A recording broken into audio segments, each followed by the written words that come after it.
Meaning of heaving. Heaving.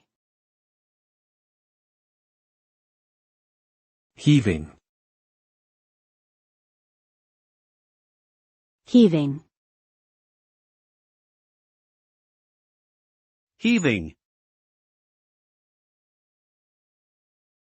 The term heaving can have multiple meanings depending on the context in which it is used.